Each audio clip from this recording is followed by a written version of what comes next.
UFC announced two events that will kick off 2026. Now, to kick off 2025, we had UFC 311, and to be honest, it was a kick-ass event. There were fights which deserved to be main event, main card. Sorry, I would say the main fights in UFC 311. We had Islam versus Arman. Of course, Arman got injured. The co-main event was also Merab versus Umar, which deserved to be a title shot at bantamweight.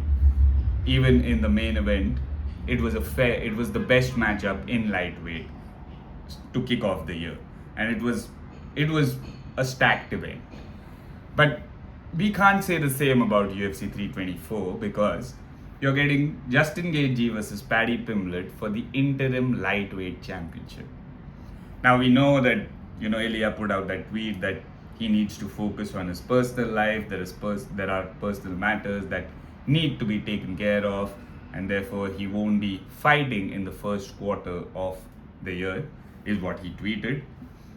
But still, because he wanted to keep the division moving, he put out that tweet. At least he's not John Jones in that aspect. So we are lucky over there. And it's good that the division is moving.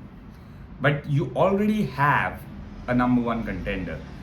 And I did a breakdown as to why Arman Tsarukyan now is the number one contender. And even in his post-match interview, he clearly stated that he is ready to face Ilia Topuria in January, at the end of January. And the event is anyway on 24th January, towards the end of Jan. So why not have Arman versus Justin Gaethje for the interim belt? Because now it just opens up so fewer opportunities for Arman.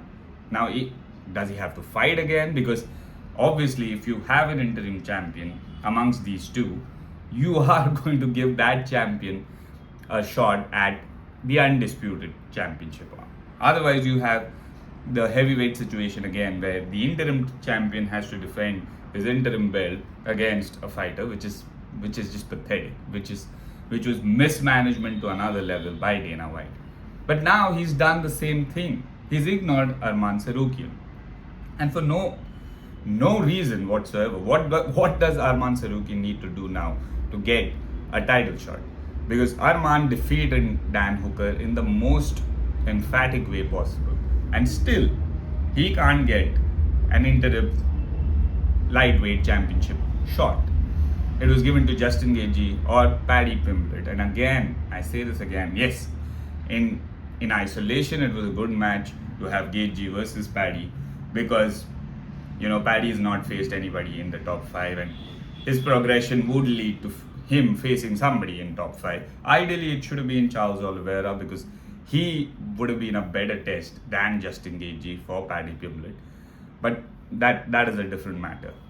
Justin Gaethje, of course, shouldn't have taken the Max Holloway fight. He was on a winning streak. He would have gotten a lightweight championship shot if he would have faced somebody from the lightweight division, but he didn't. He lost to Max Holloway. He faced Rafael Fiziev. He got the decision victory.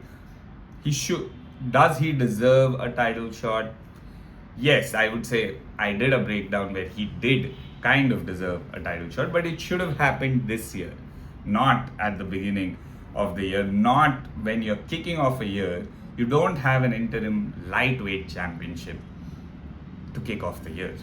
And on top of that, the co-main event is Amanda Nunes versus Kayla Harrison, a fight that has been so long in the making, right? Kayla Harrison, I believe there was an interview done by Shmo with Kayla Harrison where she made the world know that she has to face Amanda Nunes. She has to beat Amanda Nunes to become the greatest women's MMA fighter of all time. And this is a fight that has been so much anticipated, right? It's actually happening. Amanda Nunes is coming back from retirement. She had retired. I did not think this fight was possible when Amanda Nunes retired, but she's coming back. Kayla Harrison is the bantamweight champion in the women's division, and we are getting possibly the biggest match in women's MMA. Right now, it's definitely the biggest match in the history possibly you can say the biggest match, because you've had popular fighters, right? Ronda Rousey, Holly Holm, Bisha Tate, Cyborg, but still, Amanda Nunes beat them all. Amanda Nunes was kind of the GOAT amongst all of them.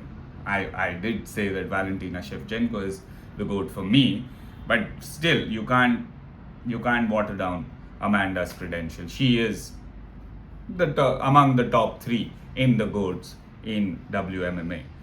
And now it's Kayla Harrison, who's been at PFL, who's won at PFL, who's defended her title at PFL, and comes to the UFC, wins the women's bantamweight championship, and then now finally we have Amanda versus Kayla Harrison for the women's bantamweight title.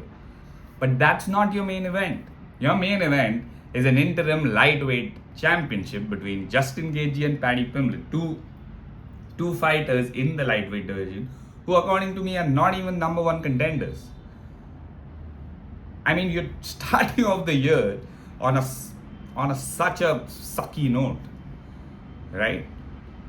You possibly could have made a statement where you could have said that we are not looking at women's MMA right now as a sideshow. We want to put that out in the mainstream. It is as important to us as the men's MMA, right? And some of the fights are that exciting. Some of the fights in men's MMA division is kind of, you would say, I'm not going to watch this fight. But Amanda Nunes versus Kayla Harrison is that fight that everybody will be excited for.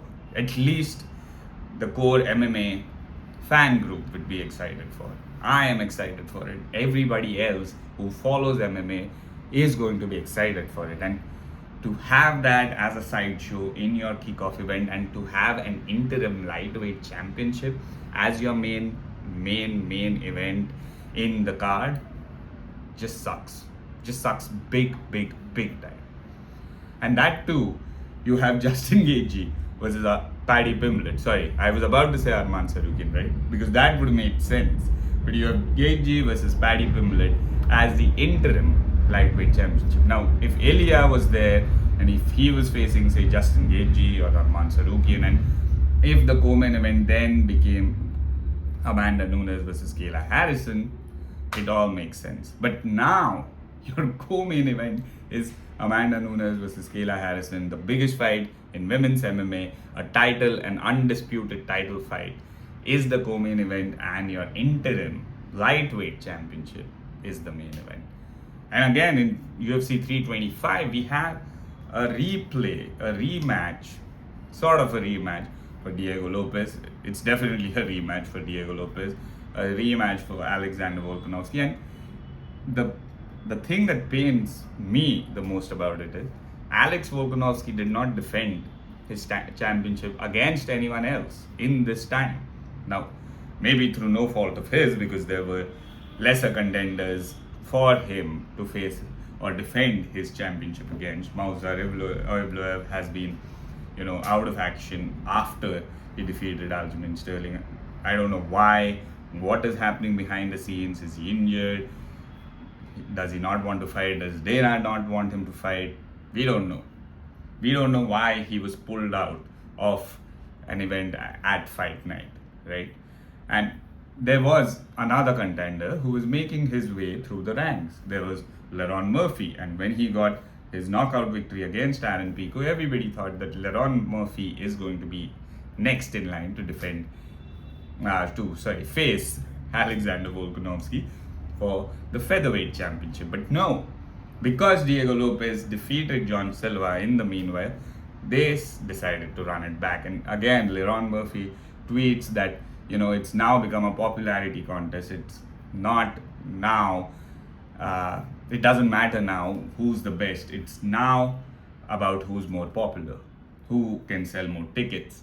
And that's what MMA is heading out to be. It's boxing 2.0 right now. And in MMA, it seems like it. Because there is no reason why Leron Murphy couldn't have been given a title shot ahead of Diego Lopez. Because yes, Diego Lopez did defeat John Silva, and that is possibly the only matchup he lost in a long time. He did lose to Movsar Evloev, again, just saying. But Diego Lopez gets the nod before Leron Murphy. Would actually get a nod even once. He gets the nod twice. And that is unfathomable. That is not, that is just, lazy matchmaking, if I were to say. Because who wants to see Volkanovski versus Diego Lopez so soon? It's a good match. But again, you have to run it back again so soon. It's like Aspinall versus Gane. Something happened in that fight, and you say, "Oh, we have to run it back immediately." That did not happen. Volkanovski beat him, and on everybody's cards, on maybe not everybody, but most of your cards, Volkanovski won 4 rounds out of the 5. Only 1 round you could give to Diego Lopez in the last fight, which he knocked Volkanovski down. It'll be interesting to see what happens this time around. What does Diego Lopez do? Does he utilize his wrestling more? Does he, mix it up more, etc., etc., spinning elbow and stuff like that? But it still, doesn't really get you excited, and it just sucks that we have to start the year with 2 events, which could have been at least good events, if not great events or the best events of the year, but events which just suck, just take the life out of you, take the air out of you, because there's no excitement right now, in me at least, to watch Volkanovski versus Diego Lopez again so soon. And yet there is, there's some excitement, but there's not much excitement in the interim lightweight championship, which is happening in the first event of the year. The excitement actually is in the fight, which is a co-main event, Amanda Nunes versus Kayla Harrison, and I don't know why it's not the main event. Probably, doesn't sell tickets, is what Dana thinks of women's MMA, because he's not been making, the title fights in women's MMA the main events of a UFC card. I don't know why, but it sucks. It sucks that UFC is becoming boxing 2.0.